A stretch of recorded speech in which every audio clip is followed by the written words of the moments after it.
In study സെൻറ്ററിൻ്റെ പുതിയൊരു വീഡിയോയിലേക്ക് എല്ലാവർക്കും സ്വാഗതം. The study of poetry by Matthew Arnold. അപ്പോൾ നമ്മളിന്ന് പുതിയൊരു മൊഡ്യൂളാണ്. അതിൽ സ്റ്റഡി ഓഫ് പോയട്രി, അതായത് തിയറീസിൻ്റെ മൊഡ്യൂളാണ്. അതിൽ സ്റ്റഡി ഓഫ് പോയട്രിയാണ് ഇന്നെടുക്കുന്നത്. മാത്യു അർണോൾഡിൻ്റെ വർക്കാണ്. അപ്പോൾ നമുക്ക് നോക്കാം. So Matthew Arnold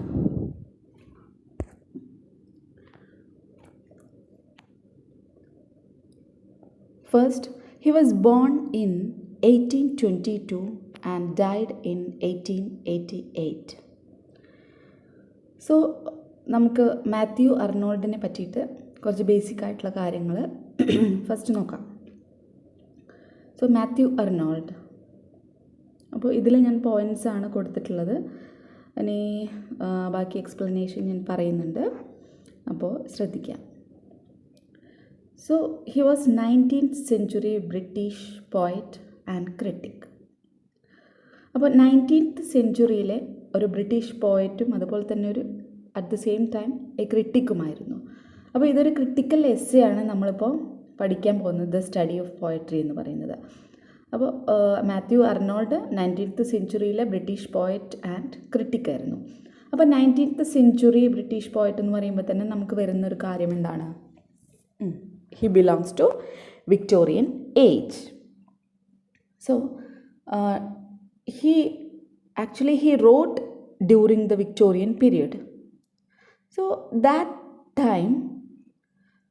was a time when there was a confusion in people about whether to follow religion or whether to believe in new theories put forward by science.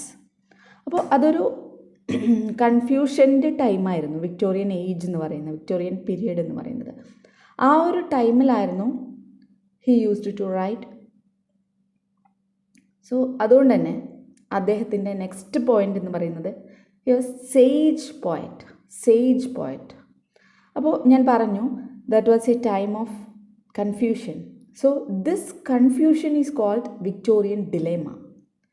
ഈ കൺഫ്യൂഷനെ, അതായത് whether to follow religion or whether to believe in new theories put forward by science. അപ്പോൾ റിലീജിയനിൽ follow ചെയ്യണോ or നമ്മുടെ science മുന്നോട്ട് വയ്ക്കുന്ന new theories follow ചെയ്യണോ എന്നുള്ളൊരു കൺഫ്യൂഷൻ, that is called Victorian dilemma. And our poet or critic Matthew Arnold is a sage poet. So sage poet എന്താണ്? Who reflects contemporary society and cultures in the poems.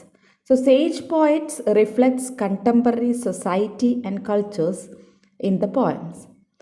So Matthew Arnold's poem reflects the Victorian dilemma as a major theme. അപ്പോൾ അദ്ദേഹം ഒരു sage poet ആയിരുന്നു. He was a Victorian poet, Victorian ഏജിൽ എഴുതിയിരുന്ന ഒരു റൈറ്ററാണ്, British പോയറ്റാണ്, ക്രിട്ടിക്കാണ്. And he also a sage poet. He reflects through his poems the Victorian dilemma as a major theme. So next point is father of modern criticism. He was called father of modern criticism because it is from him that we started to see criticism as something that evaluates a work of art. So അദ്ദേഹത്തിൻ്റെ ഒരു ടൈമിൽ, it's from him we started to see ക്രിറ്റിസിസത്തെ as something that evaluates a work of art. That's why Arnold also called father of modern criticism, because in his essays he also putting some rules for the critics to follow, and our essay, the study of poetry, has also have some rules for the critics. അപ്പോൾ father of criticism എന്ന് വിളിക്കാനുള്ള കാരണം എന്താണ്? Because അദ്ദേഹത്തിൻ്റെ ഒരു time തൊട്ടാണ്, it is from him, നമ്മൾ ക്രിറ്റിസിസത്തെ ഒരു വർക്ക് ഓഫ് ആർട്ടിനെ ക്രിറ്റിസൈസ് ഇവാലുവേറ്റ് ചെയ്യാനുള്ളൊരു ടൂളായിട്ട് യൂസ് ചെയ്യാൻ തുടങ്ങിയത്. And his works, his essays, ഇദ്ദേഹത്തിൻ്റെ essays putting some rules for the ക്രിട്ടിക്സിനെ ഫോളോ ചെയ്യാനുള്ള കുറച്ച് റൂൾസ് അദ്ദേഹത്തിന് എല്ലാ എസ്സേസിലും മുന്നോട്ട് വയ്ക്കുന്നുണ്ട്. And also in our essay, the study of poetry has also have some rules for the critic, rules to follow for the critics. Okay, അപ്പോൾ അദ്ദേഹം 19th century British poet and critic, and he belongs to Victorian age. He was sage poet, and he was also called father of modern criticism. Next point is he is critics critic. Why he is called critics critic? That is we already discussed. Because in his essays he also putting some rules for the critics to follow. That is why he was called critics critic. അപ്പോൾ അദ്ദേഹത്തിൻ്റെ എസ്സേയിൽ അദ്ദേഹം ക്രിട്ടിക്സിന്, ഇത് already അദ്ദേഹത്തിൻ്റെ work critic വർക്കാണ്, and also he putting forward some rules to follow for the critics. Okay, then അദ്ദേഹത്തിൻ്റെ വർക്ക്സാണ്, അദ്ദേഹത്തിൻ്റെ most important works എന്ന് പറയുന്നത്, one is the scholar gypsy in 1853. It was published in 1853. Next one is Dover Beach in 1867. Another one is Culture and Anarchy in 1869. The Study of Poetry, that is our essay, in 1880. Okay, so these are the main points to be remembered about Matthew Arnold. So നമുക്ക് study of പോയട്രിയാണ് നമ്മുടെ വിഷയം. So the study of poetry, it was published in 1880. So it's a critical essay. And it originally or first published as an introduction to the English poets. So the English poets എന്നുള്ളത് an anthology by T.H. Ward. So our essay, the study of poetry, originally it was published as an introduction to an anthology by T.H. Ward titled The English Poets. അപ്പോൾ നമ്മുടെ the study of poetry ഒറിജിനലായിട്ട് first publish ചെയ്തത്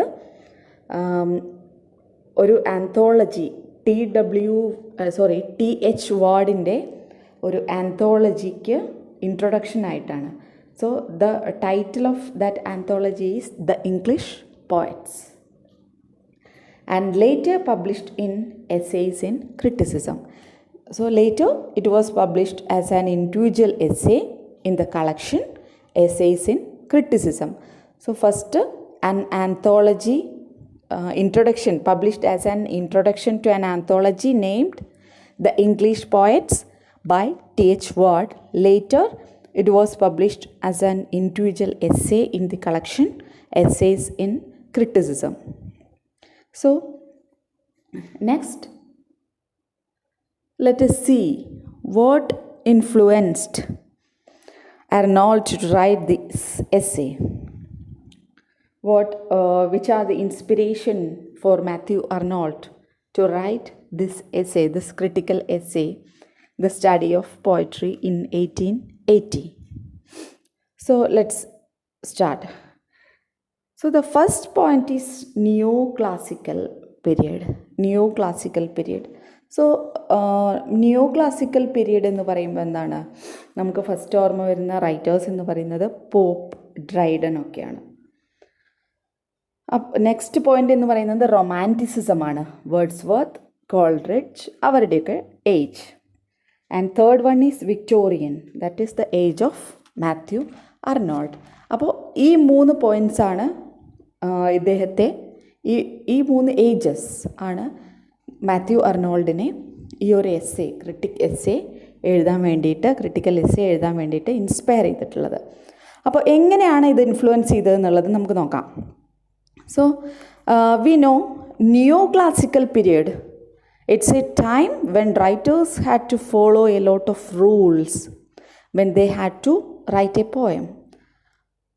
So, writers of that time like Pope, Dryden. So, നമുക്കറിയാം neoclassical period എന്ന് പറയുമ്പോൾ എന്താണ്? The writers of that period had to follow a lot of rules when they want to write a poetry. So, the writers Pope and Dryden keep certain rules and certain standards when they write a poem. So, this neoclassical period was followed by the Romanticism. അപ്പോൾ neoclassical പീരീഡാണ് നമ്മൾ പറഞ്ഞ first point അല്ലേ. അപ്പോൾ neoclassical പീരീഡിലൊരു situation എങ്ങനെയായിരുന്നു? The writers, ആ സമയത്തുള്ള major writers ആയിട്ടുള്ള പോപ്പ്, ഡ്രൈഡൻ അങ്ങനെയുള്ള മേജർ റൈറ്റേഴ്സൊക്കെ ഉണ്ട്. അപ്പോൾ അവരൊക്കെ എന്താണ്? They are putting some rules or standards. They had to follow some rules and standards when they write a poem. So this was followed by romanticism. ഇതിനെ ഫോളോ ചെയ്താണ് എന്ത് വന്നത്? റൊമാൻറ്റിസിസം വന്നത്. So during romanticism what happened? Writers like Wordsworth, Coleridge, Shelley, Keats, so they believed that the rules and standards that the poets were forced to keep during the neoclassical period made their works look very artificial. അപ്പോൾ ആ ഒരു ടൈമിലെത്തിയപ്പോഴേക്കും, romantic ഏജിലെത്തിയപ്പോഴത്തേക്കും എന്താ സംഭവിച്ചത്? Wordsworth, Coleridge അവരെ പോലെയുള്ള ആൾക്കാരൊക്കെ എന്താണ്? The rules and standards that the neoclassical poets followed, they were forced to keep, made their works look very artificial. അവരുടെ ഒരു ഒപ്പീനിയനിൽ എങ്ങനെയായിരുന്നു? അവരുടെ വ്യൂവിൽ, റൊമാൻറ്റിസിസത്തിൻ്റെ വ്യൂവിൽ, ഈ നിയോക്ലാസിക്കൽ ഏജിൽ ഫോളോ ചെയ്തിരുന്ന റൂൾസ്, സ്റ്റാൻഡേർഡ്സ് ഇതൊക്കെ എന്താണ്? ആ ഒരു കാര്യങ്ങളൊക്കെ മെയ്ഡ് ദെയർ വർക്ക്സ്, നിയോക്ലാസിക്കൽ ഏജിലുള്ള വർക്ക്സിനെ ലുക്സ് ലൈക്ക് ആർട്ടിഫിഷ്യൽ. ബിക്കോസ് ആ ഒരു റൂൾസിനും സ്റ്റാൻഡേർഡ്സിനും മീറ്റേഴ്സിനൊക്കെ മോസ്റ്റ് ഇമ്പോർട്ടൻസ് കൊടുക്കുമ്പോൾ എന്താ സംഭവിക്കുന്നത്? The poem become artificial, the work become artificial. Because ഇമോഷൻസിന് അവിടെ ഇമ്പോർട്ടൻസ് കൊടുക്കാനുള്ളൊരു സ്കോപ്പ് വരുന്നില്ല. സോ ഫോർ ദീസ് റൈറ്റേഴ്സ്, അവർ Wordsworth, Coleridge, like romantic writers, poetry was a spontaneous overflow of powerful emotions. So നമുക്കറിയാം അല്ലേ, വേർഡ്സ്വർത്തിൻ്റെ പോയറ്റിനെ പറ്റിയിട്ടുള്ള കോട്ട് നമുക്കറിയാം. സോ ഈ റൊമാൻറ്റിക് പോയറ്റ്സിൻ്റെ ഒപ്പീനിയനിൽ poetry was a spontaneous overflow of powerful emotions, so which shouldn't be hindered by any kind of rules. So this poem or poetry should not be hindered by any kind of rules. So they started to write in ordinary language about ordinary life experiences. അതുകൊണ്ട് തന്നെ ഈ romantic ഏജിലുള്ള writers എന്ത് start ചെയ്തു? They started to write in ordinary language about ordinary life experiences. And after some time what happened is things go to a certain extent that almost anyone can write a poem, and there was no more pleasure in reading a poem.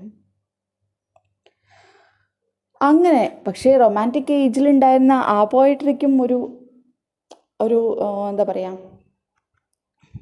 അതിനും ഒരു wrong feedback ഉണ്ടായിരുന്നു അല്ലേ. അതിനൊരു എന്താ പറയുക, demerit ഉണ്ടായിരുന്നു. എന്തായിരുന്നു? ഈ നോർമൽ ലാംഗ്വേജിൽ എഴുതാൻ തീരുമാനിച്ചു. ആൻഡ് റിയൽ ലൈഫ് എക്സ്പീരിയൻസസ് അല്ലെങ്കിൽ നോർമൽ ലൈഫ് എക്സ്പീരിയൻസസ് ഒക്കെ എഴുതാൻ തുടങ്ങിയപ്പോൾ എന്തായിരുന്നു സിറ്റുവേഷൻ? പോയട്രിയിൽ ആ ഒരു പോയട്രി എന്ന് പറയുമ്പോൾ ഒരു പ്ലഷർ എക്സ്പീരിയൻസ് ഉണ്ട് അല്ലേ അതിൽ. അപ്പോൾ ആ ഒരു റീഡിങ്ങിലുള്ള ആ ഒരു പ്ലഷർ എക്സ്പീരിയൻസ് നഷ്ടപ്പെടാൻ തുടങ്ങി ടു സം എക്സ്റ്റെൻറ്റ്. മുഴുവനായിട്ടല്ല, ടു സം എക്സ്റ്റെൻറ്റ്. സോ ആർക്കും പോയട്രി എഴുതാം അല്ലേ? എന്തെഴുതിയാലും നമ്മുടെ റിയൽ ലൈഫിലുണ്ടായിരുന്ന എന്തൊരു സംഭവം എഴുതിയാലും അത് പോയട്രി ആയി. അതിന് പ്രത്യേകിച്ചൊരു റൂൾസൊന്നുമില്ല. ഇപ്പോൾ ഇത്ര ലൈൻ വേണം, ഇങ്ങനെ ഒരു റൂളുണ്ട്, ഇത്ര മീറ്റർ വേണം, അങ്ങനെയൊന്നുമില്ല. ഒരു സർട്ടൻ സ്ട്രക്ചറില്ല. അപ്പോൾ എന്തും എഴുതാം.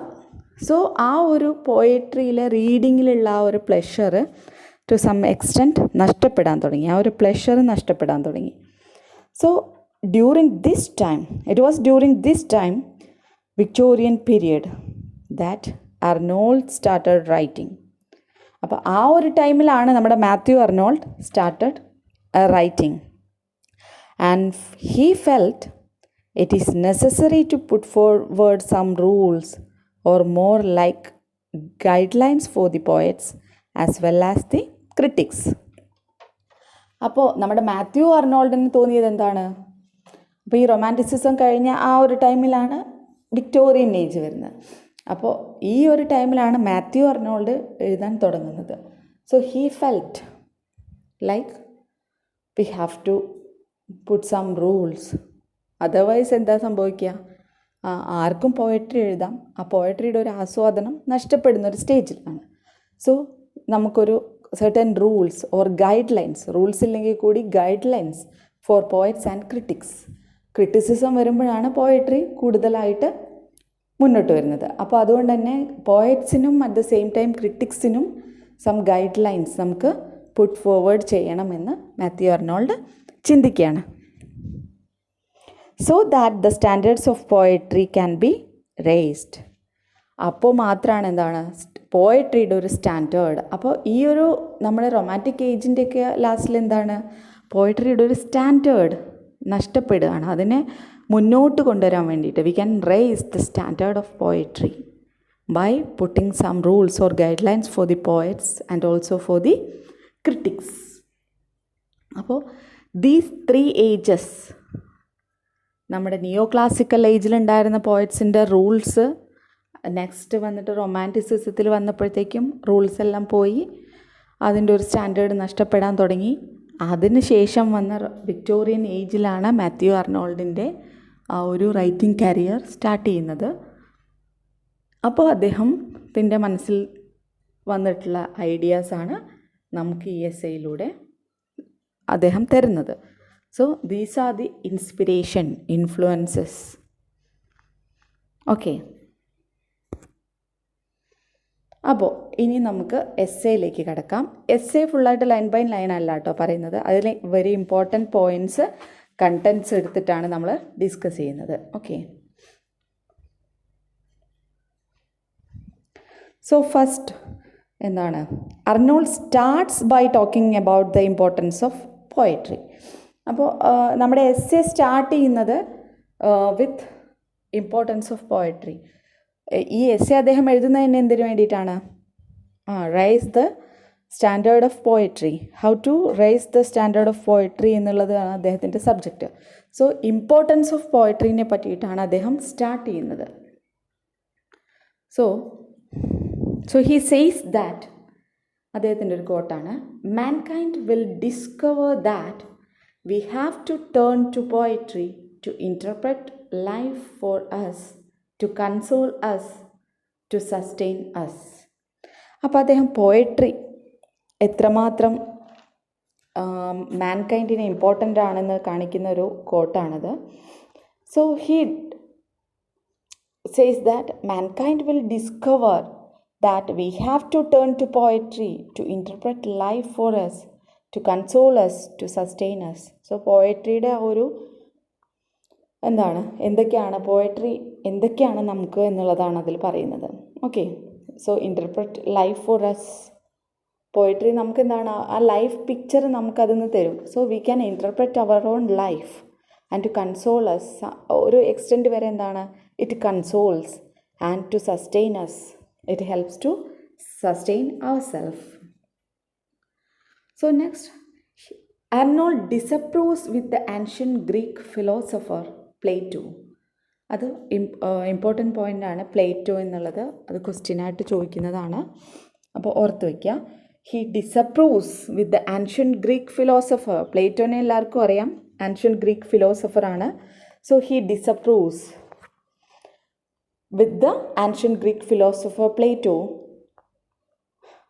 who had laid many accusations against poetry. Plato എന്താണ് ചെയ്തിട്ടുള്ളത്? Plato he had laid many accusations against poetry. പോയട്രിക്കെതിരെ അദ്ദേഹം കുറേ അക്യൂസിഷൻസ് ഒക്കെ ഫോർവേഡ് ചെയ്തിട്ടുണ്ട്. അതുകൊണ്ടാണ് അദ്ദേഹം ഡിസപ്രൂവ് ചെയ്യുന്നത്. So for Arnold, poetry is a criticism of life. That is very important. For Arnold എന്താണ്? Poetry is a criticism of life. Okay, poetry is a criticism of life. So according to Matthew Arnold, we will always find comfort in poetry. It's a mirror of life. അപ്പോൾ Matthew Arnold പറയുന്നത് എന്താണ്? We will always find comfort in poetry. So poetry gives us comfort. First പറഞ്ഞത് എന്താണ്? It consoles us, sustain us and interpret life for us. അല്ലേ? Then അദ്ദേഹം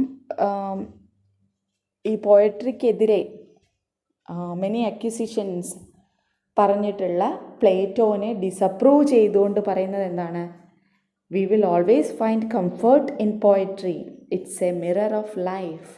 അപ്പോൾ അതിൻ്റെ എല്ലാം കൂടിയും ഒരു ചുരുക്കരൂപമാണ് poetry is a criticism of life. That is very very important point. Poetry is a criticism of life.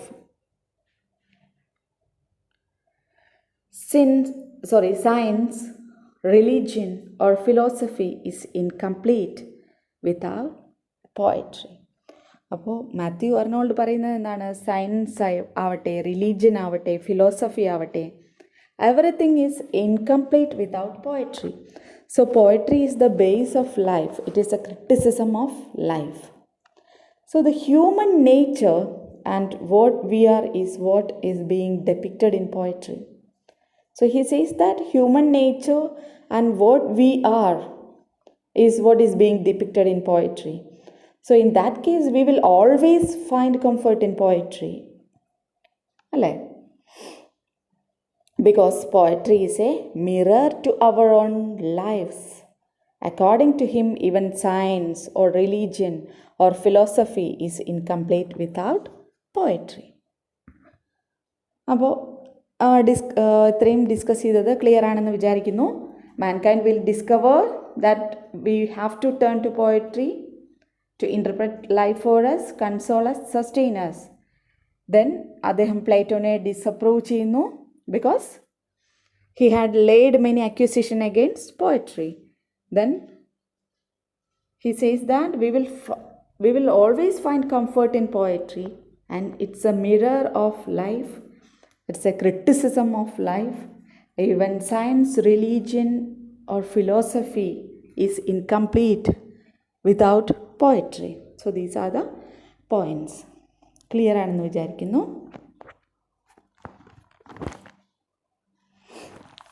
So the next point that he discusses is the 3 ways by which we can estimate or evaluate a poem. So ഇവിടെ എന്താണ്? 3 estimates എന്നാണ് ഇവിടെ title അല്ലേ. അപ്പോൾ എന്താണ്? He discusses 3 ways, 3 estimates by which we can evaluate a poem. അപ്പോൾ നമുക്ക് എങ്ങനെയാണ് ഒരു പോയത്തെ നമ്മൾ ഈ പോയട്രിയുടെ ഇമ്പോർട്ടൻസിനെ പറ്റിയൊക്കെ ഫസ്റ്റ് പറഞ്ഞു. അപ്പോൾ ഇനി എന്താണ്? എങ്ങനെയാണ് നല്ലൊരു പോയം നമുക്ക് തിരിച്ചറിയാം? എങ്ങനെയാണ് നമ്മളൊരു പോയത്തെ ഇവാലുവേറ്റ് ചെയ്യേണ്ടത്? അപ്പോൾ ഇതെന്താണ്? ഒരു തരത്തിൽ ക്രിട്ടിക്സിനുള്ളൊരു റൂളാണ്, യൂസ് ചെയ്യാൻ പറ്റുന്ന റൂളായിട്ടാണ് പുട്ട് ഫോർവേഡ് ചെയ്യുന്നത്. അപ്പോൾ 3 ways by which we can evaluate, anyone can evaluate a poem. അതാണ്. അപ്പോൾ ഇവിടെ 3 estimates ആണ് പറയുന്നത്. 3 estimates ആണ് പറയുന്നത്.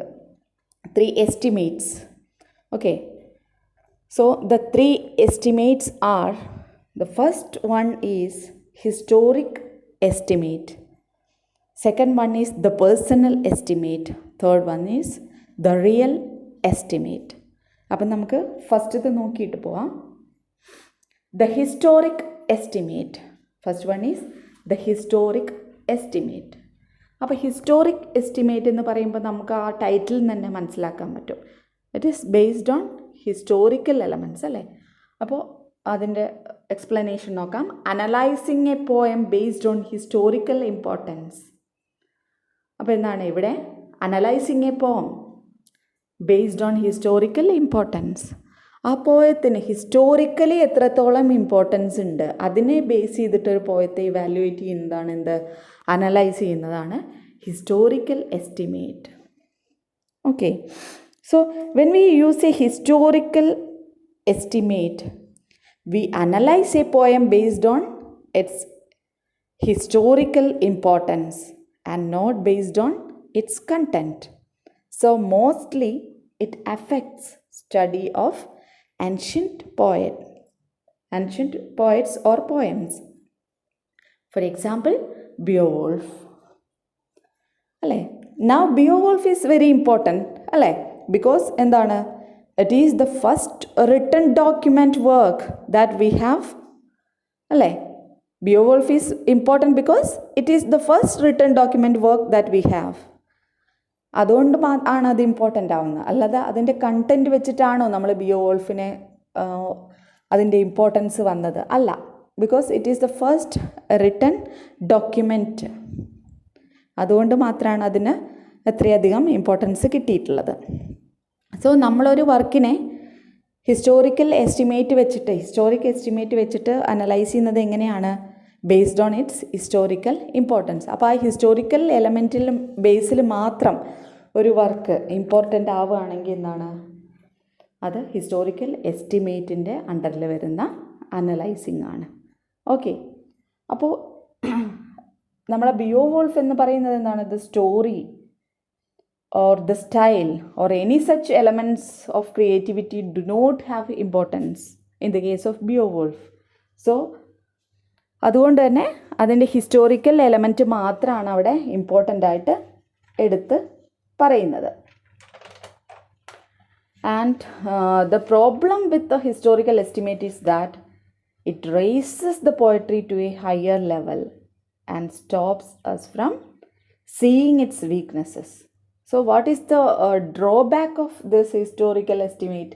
Historical estimate-ൻ്റെ ഒരു ബെനിഫിറ്റ് എന്ന് പറയുന്നത് it raises the poetry to a higher level.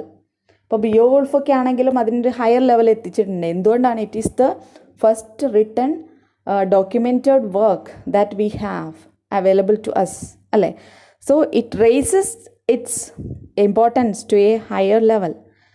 And at the same time എന്താണ് അതിൻ്റെ ഡ്രോബാക്ക് എന്ന് പറയുന്നത്? It stops us from seeing its weaknesses instead of looking at the actual importance.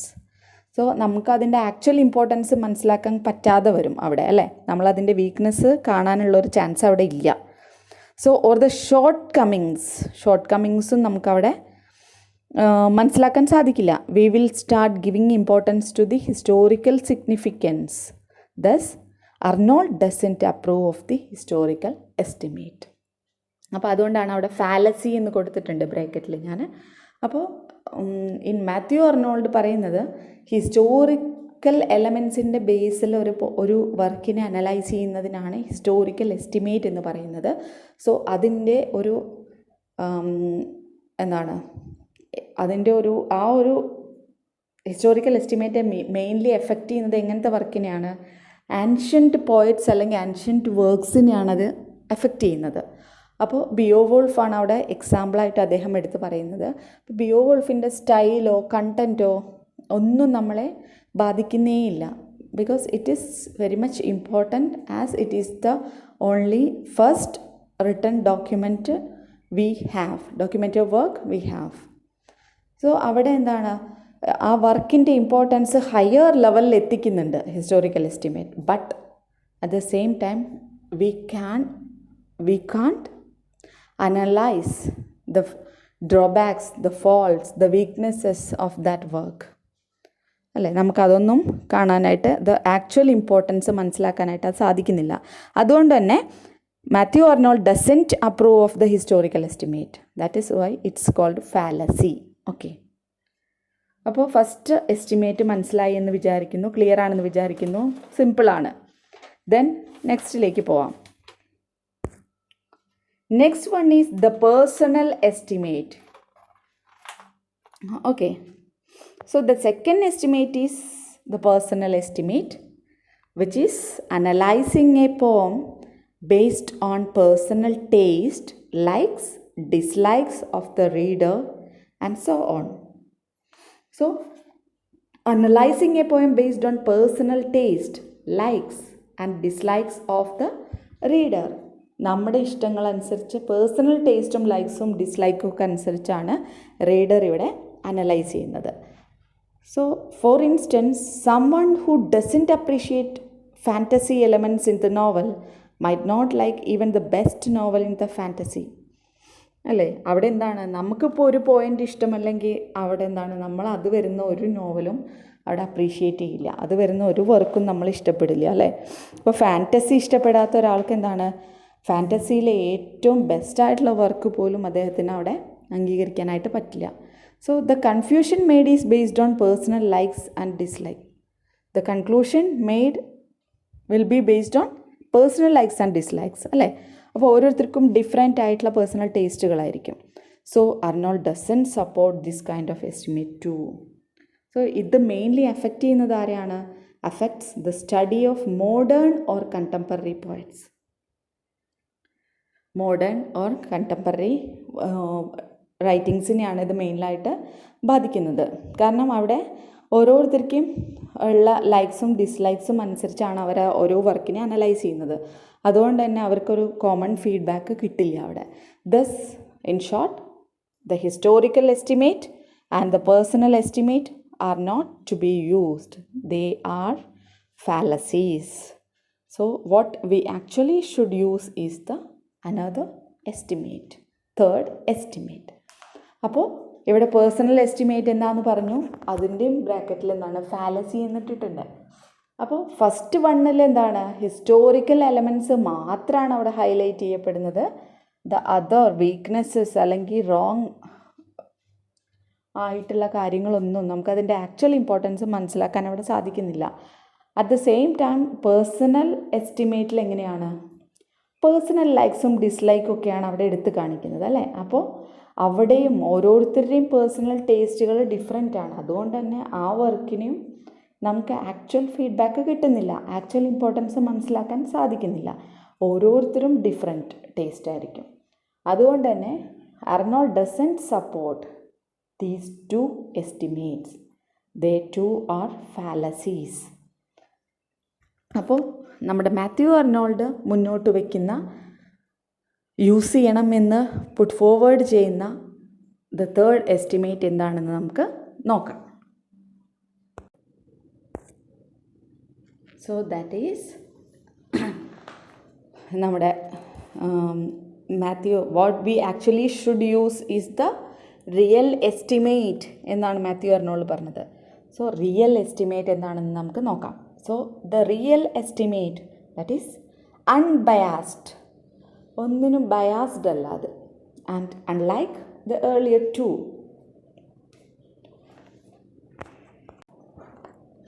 So this kind of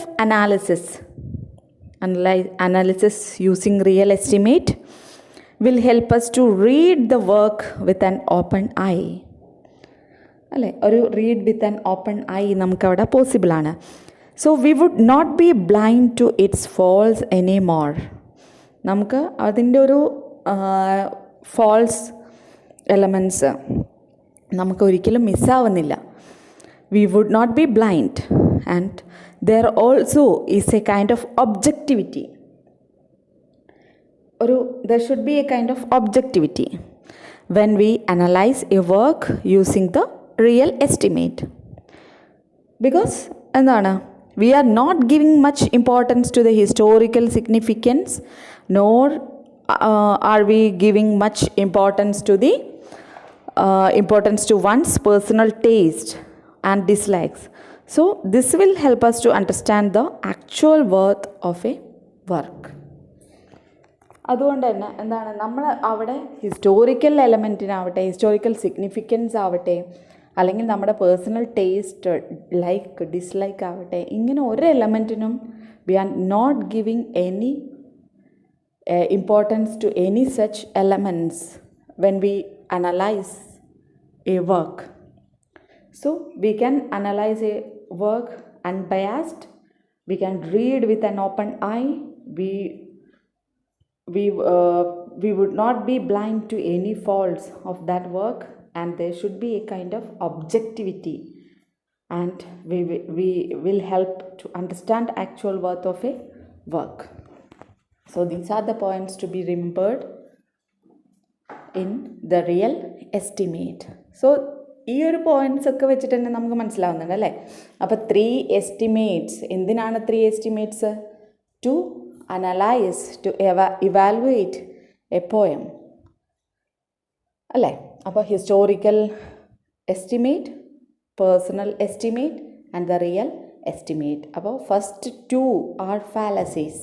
Historical estimate and the personal estimates 2 are not recommended by Matthew Arnold.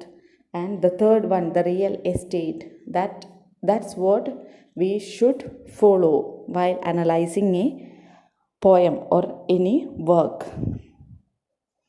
Okay, അപ്പോൾ നമുക്ക് next point എന്താ നോക്കാം. So the next point is very, very important. The touchstone method. So next is the touchstone method. So let us see what is touchstone method. So this is a comparative method to analyze the standard of a poem. ഇതൊരു comparative method ആണ് for what? Proposed by Arnold to analyze the standard of a poem, to analyze poetry. അല്ലേ, ഇത് ആ ഒരു പോയത്തിൻ്റെ standard മനസ്സിലാക്കാൻ വേണ്ടിയിട്ടുള്ള ഒരു ടൂളാണ്, ഒരു മെത്തേഡ്, കമ്പാരറ്റീവ് മെത്തേഡാണ്. സോ അദ്ദേഹം പറയുന്നത് എന്താണ്? Classical poems can please us at all times irrespective of age, place or taste. Classical poems എപ്പോഴും നമ്മളെന്താണ് പ്ലേസ് ചെയ്യുന്ന ഒന്നാണ് അല്ലേ. ഏത് ടൈമിലാണെങ്കിലും, ഏത് ഏജിലാവട്ടെ, പ്ലേസിലാവട്ടെ, ടേസ്റ്റിലാവട്ടെ, എപ്പോഴും നമ്മളെ പ്ലേസ് ചെയ്യുന്നത് എന്താണ്? ക്ലാസിക്കൽ പോയംസ് മാത്രമാണ്. Hence we call them sublime. അതുകൊണ്ട് തന്നെ അതിനെന്താണ് നമ്മൾ സബ്ലൈം എന്ന് വിളിക്കാനായിട്ട് പറ്റും. And to be a great poet one should imitate the classical writers. So ഇദ്ദേഹം പറയുന്നത് എന്താണ്? ക്ലാസിക്കൽ പോയംസ് എപ്പോഴും ഗ്രേറ്റ് ആണ്, എപ്പോഴും നമ്മളെ പ്ലീസ് ചെയ്യുന്ന ഒന്നാണ് ക്ലാസിക്കൽ പോയംസ്. അതുകൊണ്ട് തന്നെ to be a great poet one should imitate the classical writers. ഒരു ഗ്രേറ്റ് പോയറ്റ് ആവണമെങ്കിൽ you should imitate the classical poems. So here comes the idea of imitation. So when he says about imitation, he doesn't mean that the poem should exactly resemble the classics. അല്ലേ, ഇവിടെ അദ്ദേഹം imitate ചെയ്യണമെന്ന് പറയുന്നുണ്ടെങ്കിൽ പോലും എന്താണ്, exactly ഒരു ക്ലാസിക്കിനെ resemble ചെയ്യണമെന്നല്ല പറയുന്നത്. But the high standards of classics had to be maintained. അപ്പോൾ ഈ കമ്പാരറ്റീവ് മെത്തേഡിൽ അദ്ദേഹം പറയുന്നത് that he mean by imitation is that the high standards of classics has to be maintained. So what we are actually doing in this method is that we compare the poems with the classical sublime poems, and then we decide if the poem is of high standard or not. So this is the method that Arnold asks the critic to follow. So in touchstone method, we compare the poems with the classical sublime poems and decide if the poem is of high standard or not. ഈ മെത്തേഡാണ് that's Arnold asks the critic to follow. So these are about touchstone method. ഇതാണ് touchstone method. എന്താണ്? It's a comparative method. ഒരു comparative മെത്തേഡാണ്. എന്തിനായിട്ടാണ് compare ചെയ്യുന്നത്? ക്ലാസിക്കൽ പോയംസുമായിട്ട്. നമ്മൾ ഒരു പോയം എടുക്കുന്നു, അതിനെ ക്ലാസിക്കൽ പോയം ആയിട്ട് കമ്പയർ ചെയ്യുന്നു, ദെൻ നമ്മൾ ഡിസൈഡ് ചെയ്യുന്നു എന്ത്, അതിൻ്റെ ആ ഒരു സ്റ്റാൻഡേർഡ് മെയിൻറ്റെയിൻ ചെയ്തിട്ടുണ്ടോ എന്നാണ് ചെക്ക് ചെയ്യുന്നത്. ആ ഒരു സ്റ്റാൻഡേർഡ് ഉണ്ടെങ്കിൽ we decide that it has the standard of a classical poem or not.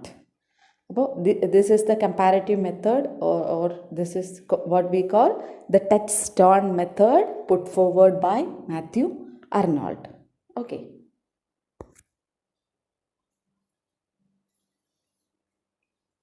Next point എന്ന് പറയുന്നത് Arnold agrees to Aristotle's idea about poetry. Matthew Arnold നമ്മൾ ആദ്യം പറഞ്ഞു പ്ലേറ്റോനായിട്ട് ഡിസപ്രൂവ് ചെയ്യുന്നുണ്ടെന്ന് പറഞ്ഞു അല്ലേ.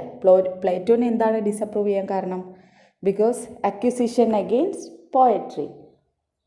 But he agrees to Aristotle's idea about poetry. അരിസ്റ്റോട്ടിലിൻ്റെ പോയട്രിയുടെ ഐഡിയ ആയിട്ട് അദ്ദേഹം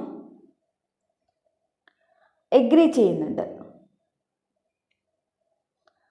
so here he gives as a clear idea about what high standard poetry should be like.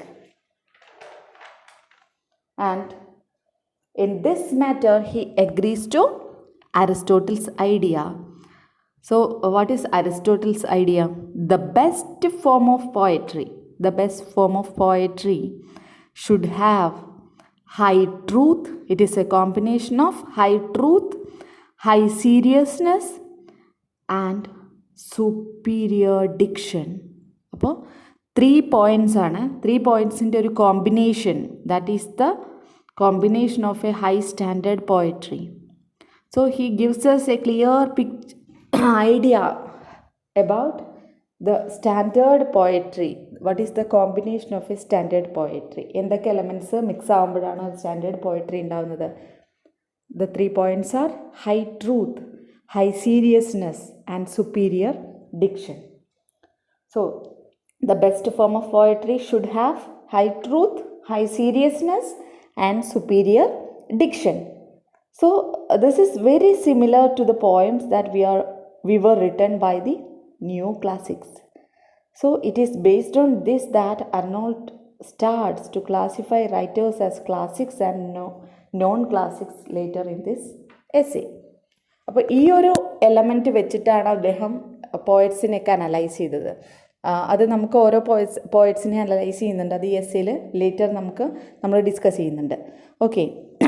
അപ്പോൾ നിയോ ക്ലാസിക്സ് എഴുതിയിരുന്ന ആ ഒരു സ്റ്റാൻഡേർഡിലാണ് ഇത് വരുന്നത്, ഈ ഒരു ഫോം. സോ ഈ ഒരു ഫോർമുല വെച്ചിട്ടാണ് അർണോൾഡ് ക്ലാസിക്സ് ആണോ നോൺ ക്ലാസിക്സ് ആണോ എന്നൊക്കെ ഓരോ പോയറ്റിനെയും വിലയിരുത്തിയിരുന്നത്. ഓക്കെ. അപ്പോൾ അതൊക്കെ വരുന്നുണ്ട് later.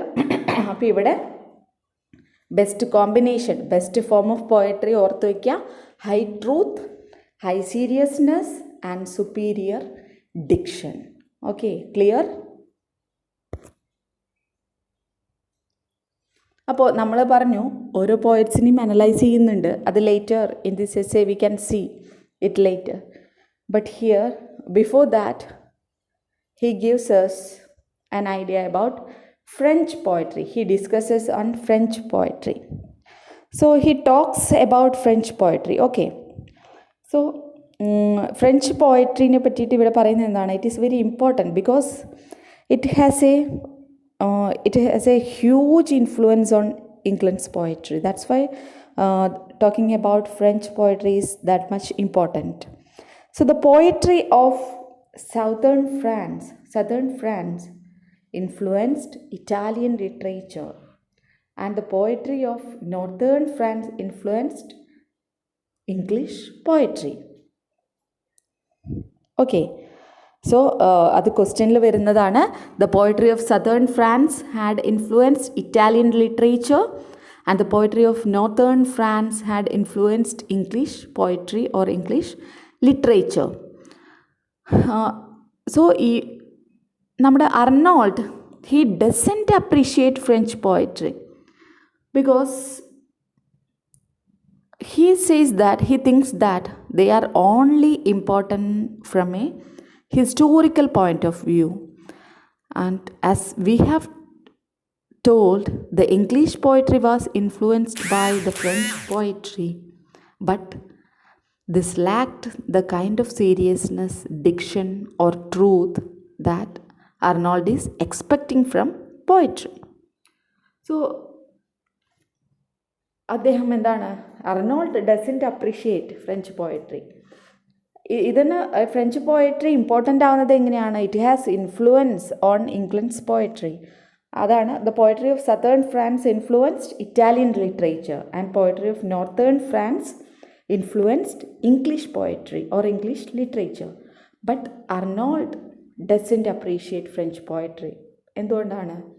Because he has a formula, അല്ലേ? അദ്ദേഹത്തിനൊരു ഫോർമുലയുണ്ട്, അത് സാറ്റിസ്ഫൈ ചെയ്യണം. സോ 3 എസ്റ്റിമേറ്റ്സിൻ്റെ ബേസിൽ നോക്കുകയാണെങ്കിൽ it's only important in historical point of view. That is one reason. That's why he doesn't appreciate.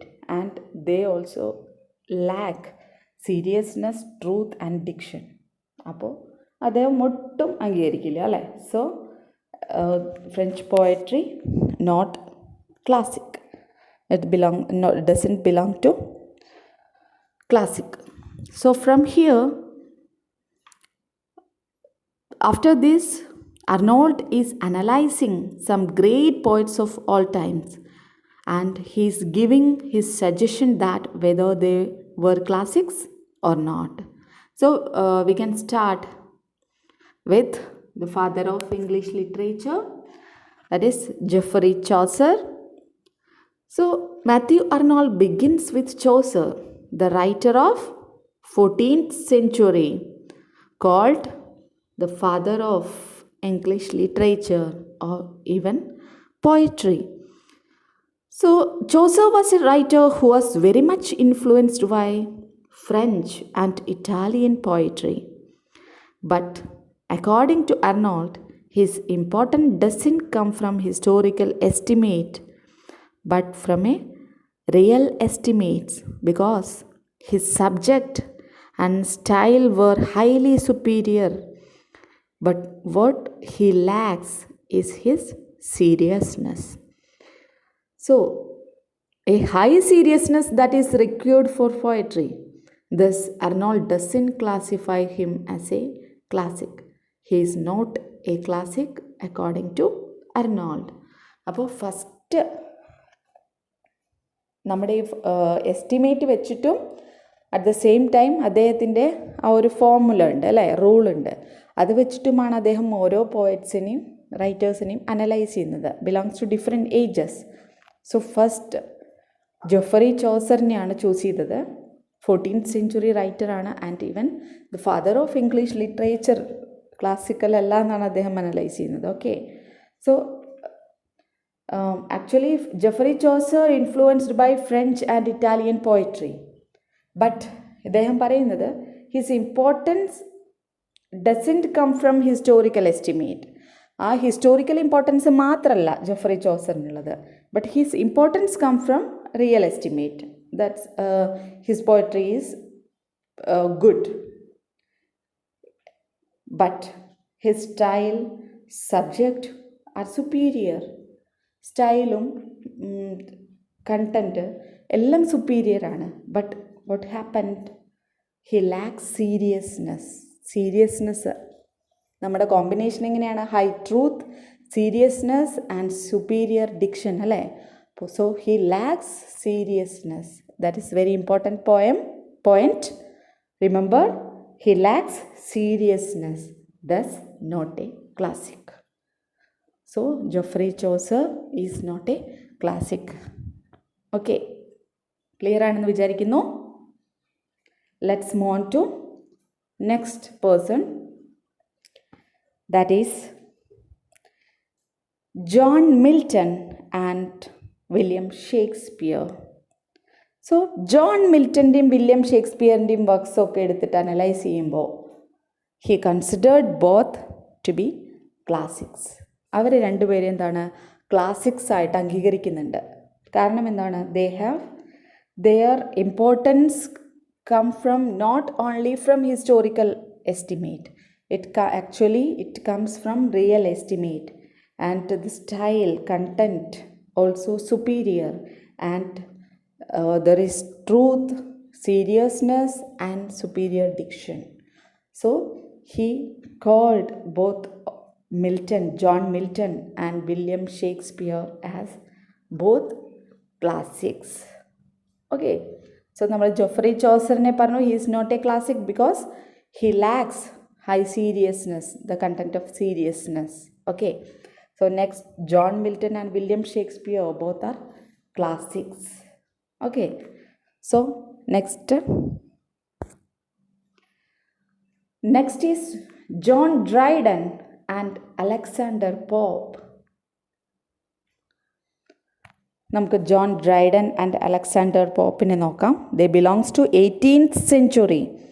So we have Dryden and Pope, whose poems are important because of historical estimate.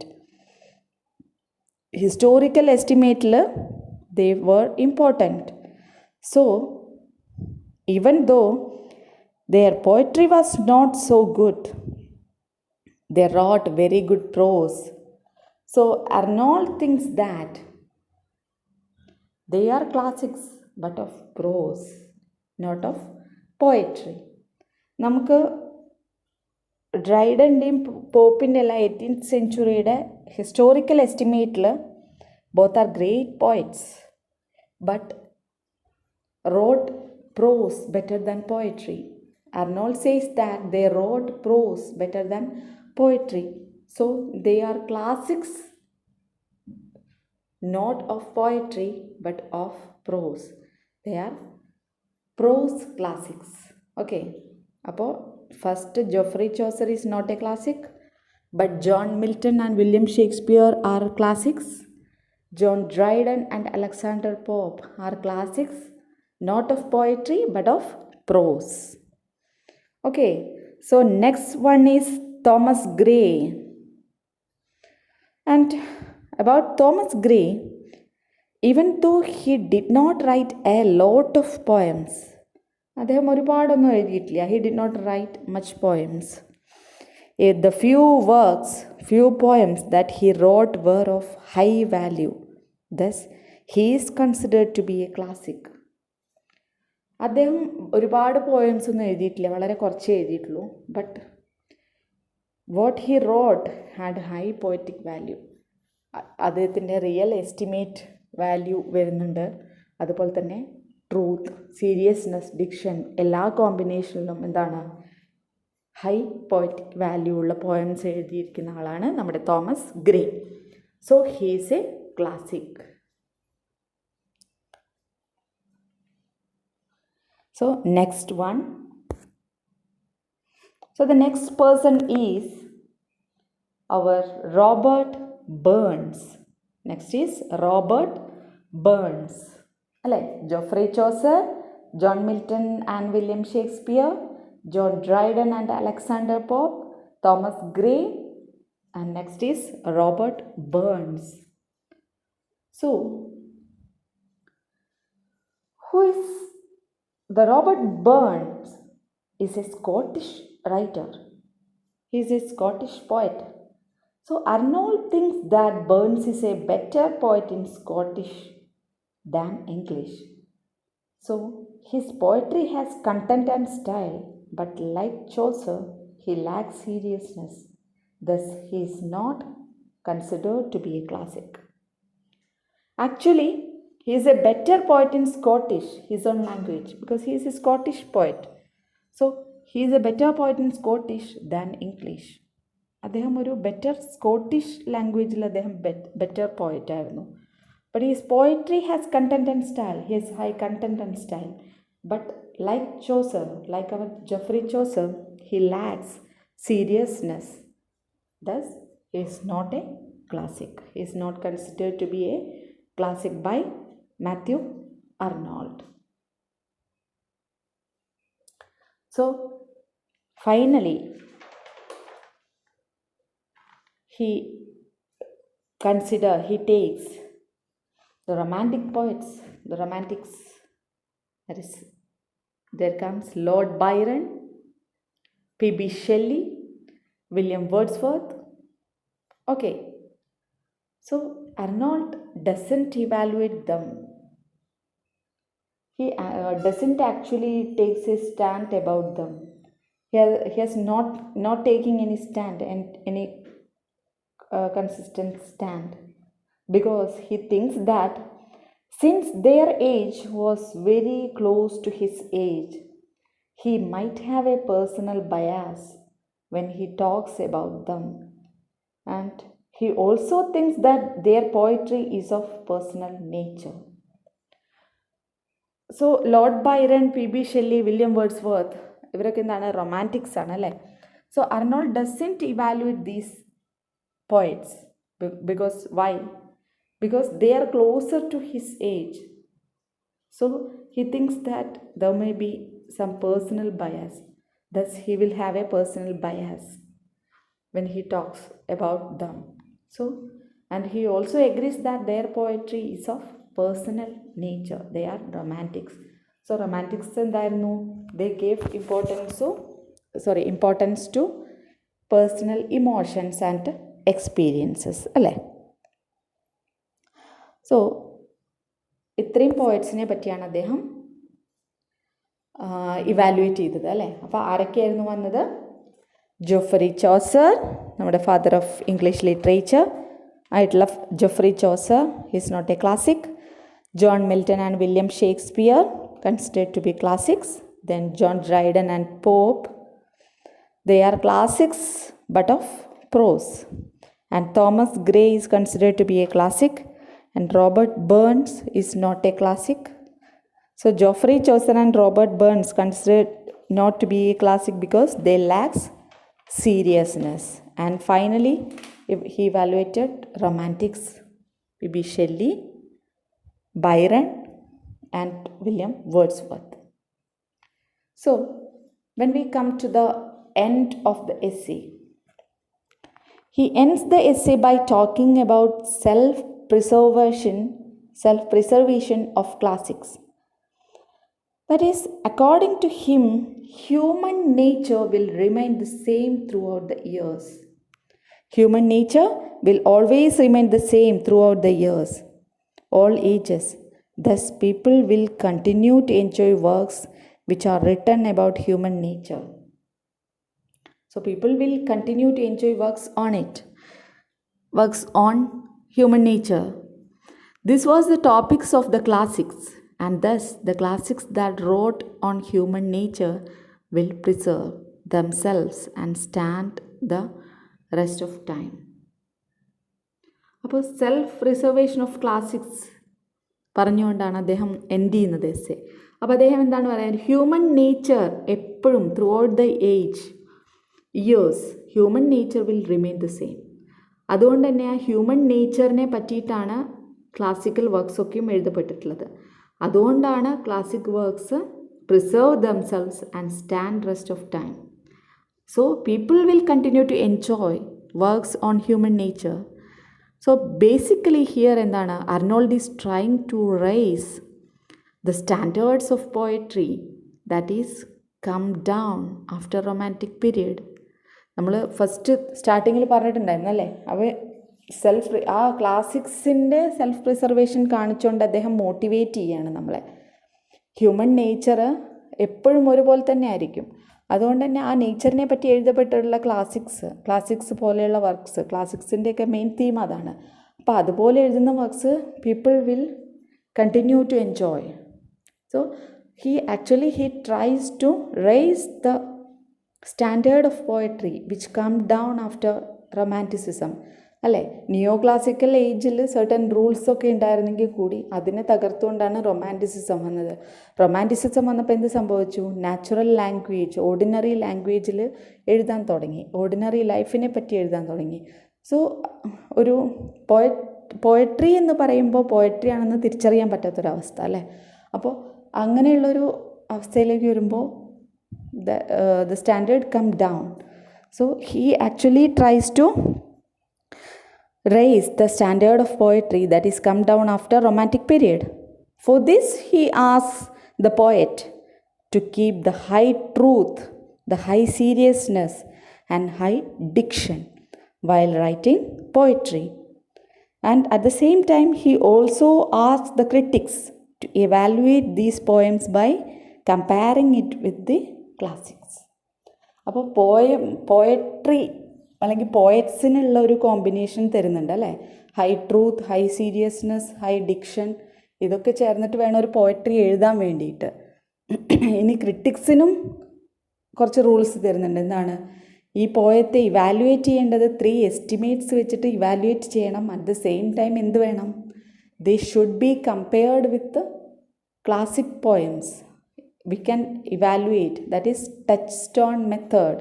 Touch stone method use ചെയ്തിട്ട് ഈ പോയത്തെ evaluate ചെയ്യണമെന്നാണ് ക്രിട്ടിക്സിനോടുള്ള suggestion. So that's all about this work. അല്ലേ? എല്ലാ important ആയിട്ടുള്ള എല്ലാ points എടുത്തിട്ടാണ് ഡിസ്കസ് ചെയ്തിട്ടുള്ളത്. അപ്പോൾ ക്ലിയർ ആണെന്ന് വിചാരിക്കുന്നു. ഇനി ഇതിൻ്റെ ക്വസ്റ്റ്യൻസ് ആണ് വെരി ഇമ്പോർട്ടൻ്റ് ആയിട്ട് വരുന്നത്. കുറച്ചധികം ക്വസ്റ്റ്യൻസ് ഉണ്ട്. അത് നമുക്ക് നെക്സ്റ്റ് ഒരു ക്ലാസ് ആയിട്ട് ഡിസ്കസ് ചെയ്യാം. അപ്പോൾ ഇത് കേട്ടിട്ട് നന്നായിട്ട് മനസ്സിലാക്കുക ക്ലാസ്. അതിനുശേഷം നമുക്ക് ഇതിൻ്റെ MCQs ഡിസ്കസ് ചെയ്യാം. അപ്പോൾ അടുത്ത ക്ലാസ്സിൽ കാണുന്നവരെ എല്ലാവർക്കും താങ്ക് യു.